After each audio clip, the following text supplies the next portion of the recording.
ভোটের ময়দানের খবর জানাতে বরিশাল ও সাভার থেকে যুক্ত হচ্ছেন সহকর্মী রাহাত খান ও নাজমুল ইসলাম। শুরুতেই যোগ দিচ্ছেন বরিশাল থেকে রাহাত খান। রাহাত, বরিশালের তো ৬টি আসন, তো মনোনয়নপত্র জমা দেওয়ার পর ভোটের হিসেব নিকেশ কি দাঁড়াচ্ছে?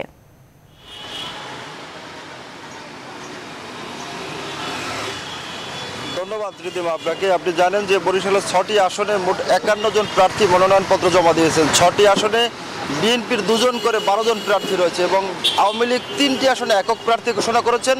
এছাড়া একটি আসনে অর্থাৎ বরিশাল ২ আসনে একটু জটিলতা দেখা দিয়েছে জোটের মহাজোটের মধ্যে, অর্থাৎ সেখানে আওয়ামী লীগের একজন প্রার্থী শাহ আলম তিনি মনোনয়নপত্র জমা দিয়েছেন। আবার মহাজোটের শরিক জাতীয় পার্টির প্রেসিডিয়াম সদস্য চিত্রনায়ক মাসুদ পারভেজ সোহেল রানা তিনিও মনোনয়নপত্র জমা দিয়েছেন। অপরদিকে বরিশাল ৩ আসনে সেখানে বিএনপির ২ জন প্রার্থীর পাশাপাশি এই আসনটি নিয়ে মহাজোটের ২ শরিক ওয়ার্কার্স পার্টি এবং জাতীয় পার্টির মধ্যে একটি টানপোড়েন চলছে। শেষ পর্যন্ত কার হাতে নৌকা প্রতীক উঠবে সেটি কিন্তু দেখার অপেক্ষায়।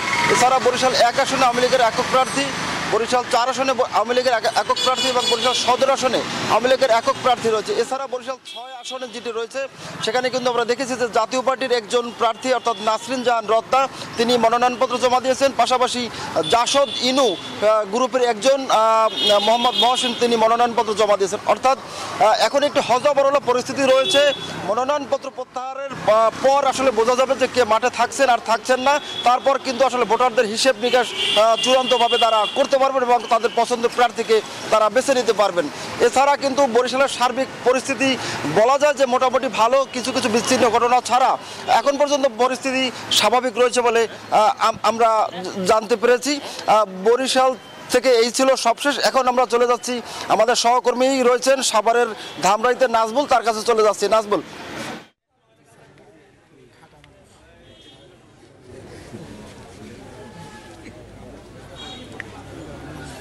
ধন্যবাদ রাহাত। আমি এই মুহূর্তে রয়েছি ধামরায়ে, যেটা এইখানে রয়েছে যে ঢাকা ২০ আসনের এই ধামরায়ে যে নির্বাচন হতে যাচ্ছে সেটা হচ্ছে যে এই অঞ্চলে আসলে আপনারা দেখেছেন যে ১৯৮০ সালে এইখান থেকে বিএনপির পক্ষ থেকে ব্যারিস্টার জিয়ার বাপ তিনি এইখান থেকে নির্বাচিত হয়েছিলেন এবং সাবেক প্রধানমন্ত্রী, এবং তারই ছেলে আসলে এই ঢাকা ২০ আসন থেকে চারবারে নির্বাচিত বিএনপির চেয়ারপারসনের উপদেষ্টা তিনি রয়েছে এই ব্যারিস্টার জিয়া। আমরা একটু সরাসরি আপনার সাথে একটু কথা বলবো যে আপনি তো এইখান থেকে নির্বাচন করছেন ধানের শীষ প্রতীক নিয়ে, কেমন আসলে সাড়া পাচ্ছেন এবং হামলারও ভয় রয়েছে সেটা নিয়ে কি বলছেন? সর্বপ্রথম কথাই হচ্ছে যে আমরা খুব ভারাক্রান্ত মন নিয়ে নির্বাচনে এসেছি, কিন্তু এটা আমাদের নেত্রী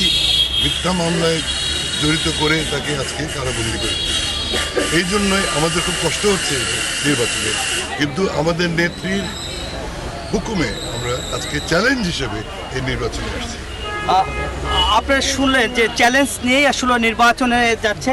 আমরা একজন এই জায়গার যে একজন প্রার্থী, আপনার তাকে যোগ্য মনে করছেন, কাকে চাচ্ছেন এই আসন? আমি এই ধামরাই ২০ আসনে ব্যারিস্টার জিয়া রহমানকে যোগ্য মনে করছি। তিনি ৪বার নির্বাচিত হয়েছেন, বিপুল ভোটে নির্বাচিত হয়েছে। এবারও বিপুল